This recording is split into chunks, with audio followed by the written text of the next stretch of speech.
Hello everyone, I am advocate Nimisha Sharma. आप लोगों ने मेरी पिछली वीडियो डोमेस्टिक वायलेंस पे जो थी देखी होगी। काफ़ी क्वेश्चंस मेरे पास आए उनमें से कि मैम आप डोमेस्टिक वायलेंस के साथ साथ हमें कुछ पॉइंट्स 125 मेंटेनेंस के बारे में भी बताएं।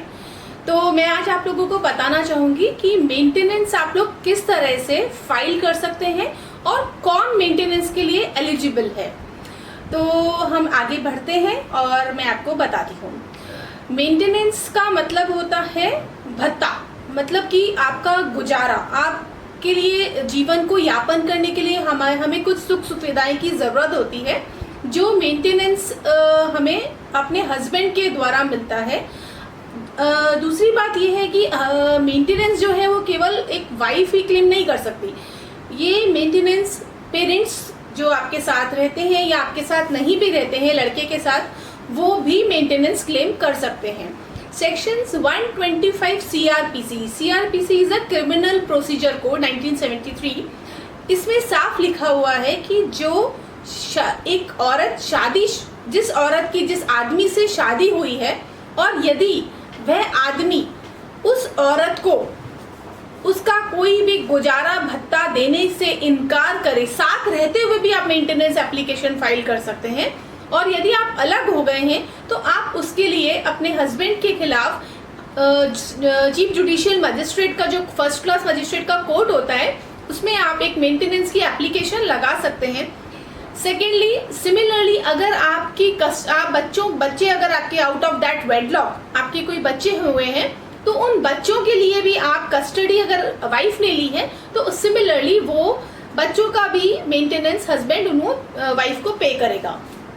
अब वो मेंटेनेंस कितना पे करेगा, तो 25% ऑफ द इनकम जो होती है हस्बैंड की वो हस्बैंड को पे करनी पड़ती है वाइफ को, and 25% rest of the 25 to the children.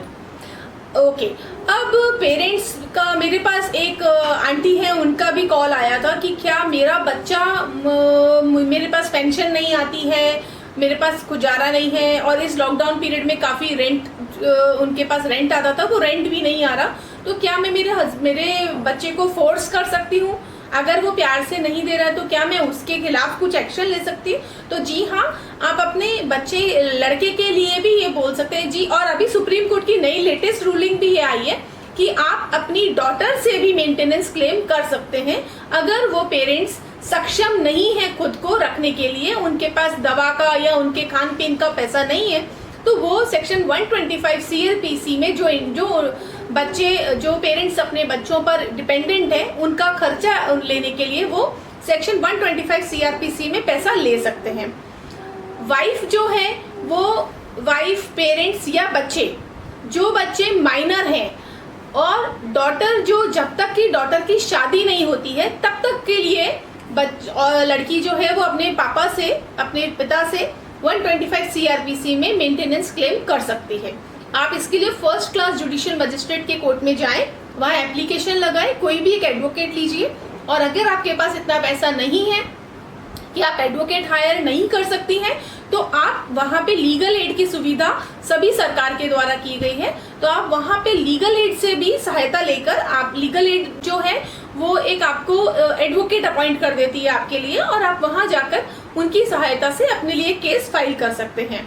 और विद इन 6 months, वैसे तो जनरली कोर्ट्स जो है वो अपना डायरेक्शन जो है वो विद इन 2 months भी दे देते हैं, और डायरेक्शन दिया जाएगा उनको कि वो आपके हस्बैंड को कि वो अपनी सैलरी का कुछ पार्ट आपको एज अ मेंटेनेंस दें। अच्छा, तो अब एक क्वेश्चन और है कि क्या वो वर्किंग वुमेन है वो भी मेंटेनेंस क्लेम कर सकती है क्या, अगर वो हस्बैंड से दूर रह रही हैं तो? जी हाँ, वर्किंग वुमेन जो कि अगर वो सेल्फ सफिशिएंट हैं, वो इतना अर्न कर रही हैं कि उन्हें उनके हस्बैंड से पैसे लेने की जरूरत नहीं है, तो उन्हें एप्लीकेशन उनकी अलाउ नहीं होती है जनरली।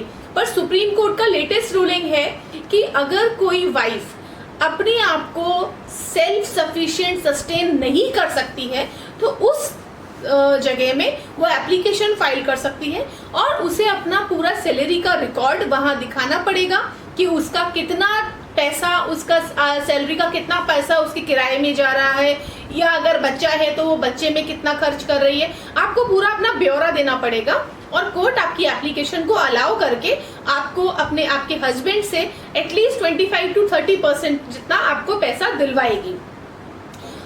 एक क्वेश्चन और था किसी का कि मैडम अगर हमारा केस चालू है, हमने मेंटेनेंस का केस नहीं लगाया है पर हमारा केस कोर्ट में चल रहा है, डिवोर्स पिटीशन फाइल की है, तो उसके लिए हमें क्या खर्चा मिल सकता है। तो आप उसके अंदर में हिंदू मैरिज एक्ट 1955 के अंदर में आप सेक्शन 24 में पेंडेंटी लाइट कहा जाता है उसे, आप उसमें भी एप्लीकेशन लगा सकते हैं। आपको वहां पे इंटरिम रिलीफ के जैसे थोड़ा सा पैसा मिलेगा, जैसे कि आपको आने जाने का खर्चा आपको चाहिए, आपको प्रॉब्लम हो रही है, या आपको घर में थोड़ा खर्चा चाहिए, तो बहुत ज्यादा नहीं पर हाँ आपको कुछ खर्चा कोर्ट दिलवा देती है section 24 of Hindu marriage act के अंदर में। दूसरी चीज, अगर किसी ने डोमेस्टिक वायलेंस अपने हस्बैंड पे लगा रखा है तो उस जो मैंने आपको पिछले वीडियो में भी बताया था कि डोमेस्टिक वायलेंस के अंदर में भी इंटरिम रिलीफ कोर्ट के द्वारा दिया जाता है।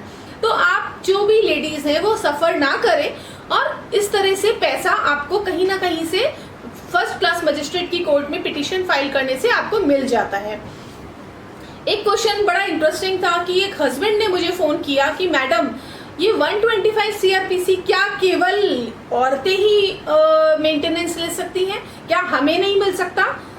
तो उसका जवाब ये है कि आदमियों को मेंटेनेंस, हस्बैंड को मेंटेनेंस तब उस कंडीशन में मिल सकता है जहां पर या तो हस्बैंड जॉब नहीं करता हो या किसी कारणवश उसकी जॉब चली गई हो और वो एक बेसिक खर्चा अपना खुद का नहीं उठा पा रहा हो, और यदि उसकी वाइफ जॉब कर रही है और अच्छा कमा रही है तो उस कंडीशन में कुछ परसेंटेज कोर्ट वाइफ को भी फोर्स करती है कि वो हस्बैंड को थोड़ा खर्चा दे। तो ऐसा नहीं है कि आदमियों के लिए कोई लॉ नहीं है। मेरा जो नेक्स्ट वीडियो आएगा वो बहुत तरीके से आदमी लोग, हस्बैंड लोग जो सफरर है उनके लिए आएगा। तो अभी तक जो भी मैंने कहा उसके लिए शुक्रिया, और आप लोग के लिए जो भी क्वेश्चंस आपके दिमाग में आगे आए प्लीज मुझे आप व्हाट्सएप करें, मैसेज करें। Thank you. लोगों को ये मेरा वीडियो अच्छा लगे तो प्लीज प्लीज प्लीज इसको लाइक करें, सब्सक्राइब करें और शेयर करें। Thank you so much.